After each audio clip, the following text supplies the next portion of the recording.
What's good, YouTube? Welcome back to my crypto journey. My name is Rodney, and it seems that the Saitama Inu official Reddit, right? 33K members created on July 4th. So this is when Saitama barely came out, right? Back then, is kind of up in arms about the Lilly Finance token. They think a lot of it is they think it's a cash grab, right?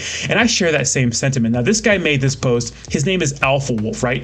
Called the Saitama Investor. Now, this guy has been in this Reddit thing for a while, right? He's been in since October. He has a ton of karma, and he had the Alpha Wolf title, which you don't get by just existing, right? So he's obviously an important person in this space. A lot of good posts about Saitama. So he's no Saitama hater, right?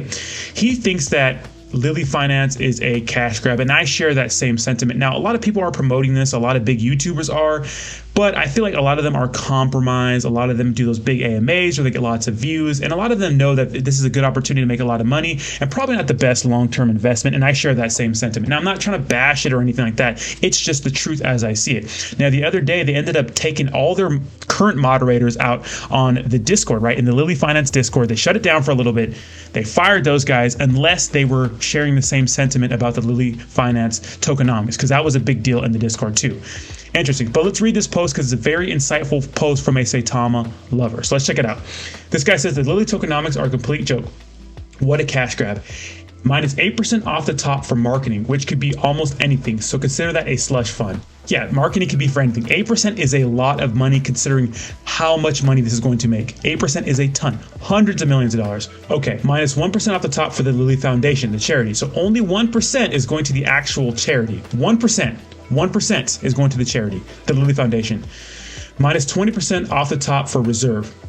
So 29% of the total supply is controlled by the dev team. Oh, but it's worse because 41% are being burned at the start. So a whopping 49.15% of the actual starting supply is in the wallets controlled by the dev team before trading even begins. They just straight up get for free half the supply. True, right? And then it's a tax on 10% of every single buy and sell, not 10% round trip, 10% of every single time. Now, to me, that is kind of normal for some tokens, but they definitely have the option to not make it 10%. I've seen tokens with lower buy and sell orders, and for buy and sell taxes, right? So they could have lowered that, right? It doesn't have to be 10%. It could be lower. I've seen it before. It says, oh, and on top of that, 4% of each buy and sell goes to the marketing wallet. It wasn't good enough for them to take 8%, which is actually 13.5% of the real supply, right? Because half the supply is burned, right? Off the top. Nope. They also need 4% of every single transaction. Also remember how this was all for a charity to fund procedures with kids? None of that 10% tax goes to charities, but 4% goes to the marketing slush fund. What a joke. And isn't this supposed to be about medical payments? You want 10% surcharge on every payment you make for your medical bills. Seems very impractical.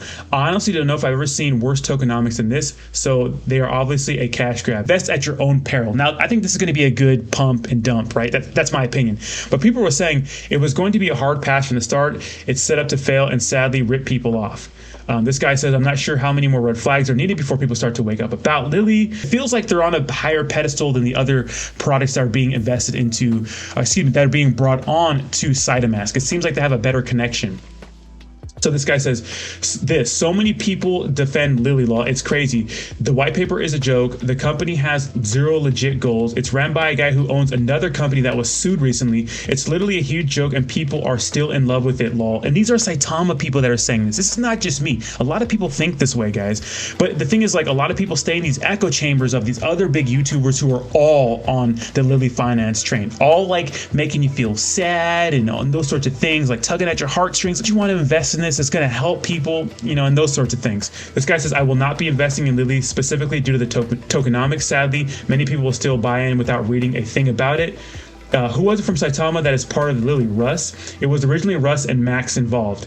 Yep, but don't let them catch you say that out loud or the brain dead cult followers here will get you banned. Cough and Russ we trust. That's funny. So we have some revolters, right? Interesting. A few weeks ago, they filed a Saitama Lilly joint LLC, and Russ didn't even announce it. Seems fishy. I usually like Russ, so not talking bad, just something to watch if I'm honest. Joint LLC. Okay. The only good thing Lilly will ever accomplish is burning Saitama, which is good, right? It's good for Saitama because it's going to create a crazy amount of volume. When you go on Reddit and you don't support a project or a token that they believe in, they will chew you up. But people here are really kind of waking up to it. So, I mean, you can go down, keep going down this for however long you want, and this thread is really long, and a lot of people really share that same sentiment, guys. You have to watch out for things like that. You have to protect your own investment. Now, I always say, a lot of these tokens are really just good for buying the rumor, selling the news sometimes, and just waiting for the next big dip to make some money on the way up. But of course, that's not financial advice. That's just my opinion.